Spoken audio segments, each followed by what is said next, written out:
Meantime, the big three evening news broadcasts appear to all have the same take on this story. Watch.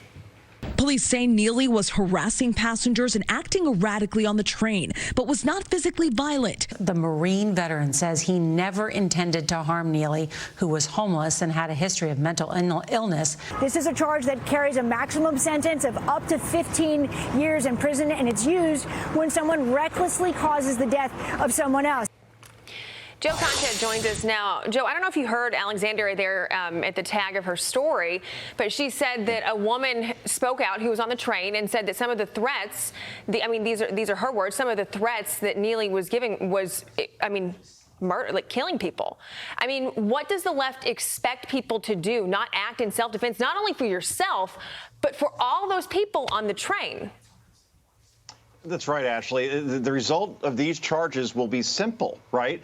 If you're in a public place like a subway and you see someone threatening somebody else's life, you're not going to be inclined to step in and help those being threatened. You'll walk away and ignore what's happening to save yourself from going to jail for 15 years and doing the right thing. That's what this is saying. Don't bother trying to help. Even if you're a Marine, you have the proper training, just walk away because, well, maybe nothing will happen. Well, in this case, Jordan Neely, he had been previously arrested, 44 times for multiple assaults, including of old people. He once tried to kidnap a 7-year-old kid.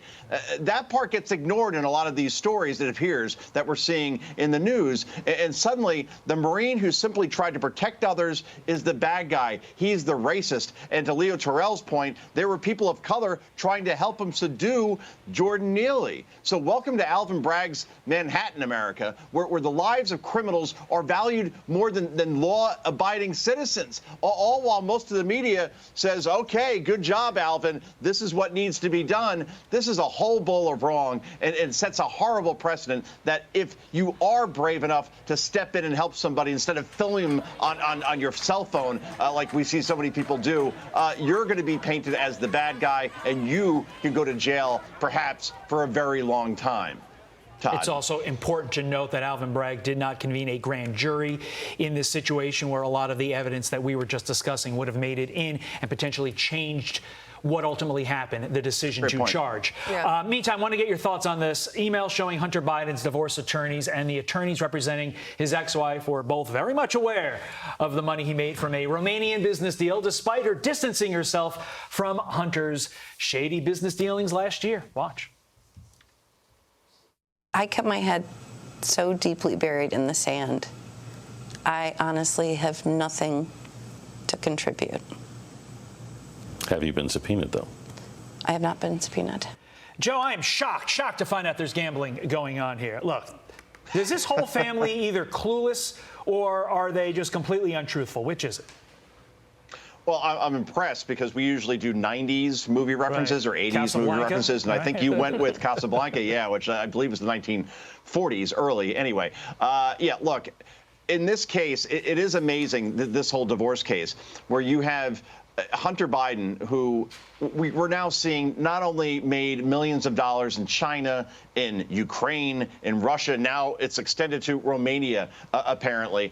And I would think a subpoena is coming at some point. And remember, there's also the child care that we're talking about as far as Hunter Biden saying, oh, I just don't have the money to pay for a child that I fathered, even though we're clearly seeing now that Hunter Biden, between all these deals and the artwork going for nearly $500,000 apiece, has plenty of money. It seems like every day another shoe is dropping when it comes to the president's son. At some point, the question is, when does it lead up to his father? Because it appears to involve the entire Biden family. I guess James Comer will continue to do his digging. But what we do know is that the media journalists out there, and I'm putting that in scare quotes, are treating this like the forbidden fruit of journalism. Thou shalt not touch. Therefore, it's going to be up to the GOP Congress and not to investigators in the media to uncover exactly just how deep and how far Hunter Biden's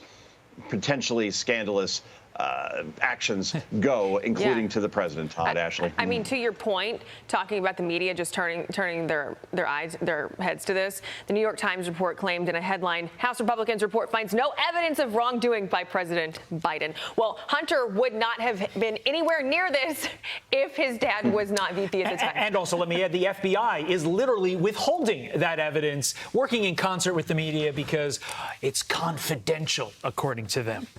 Joe Concha, wow. Have a great weekend. Thanks, Joe.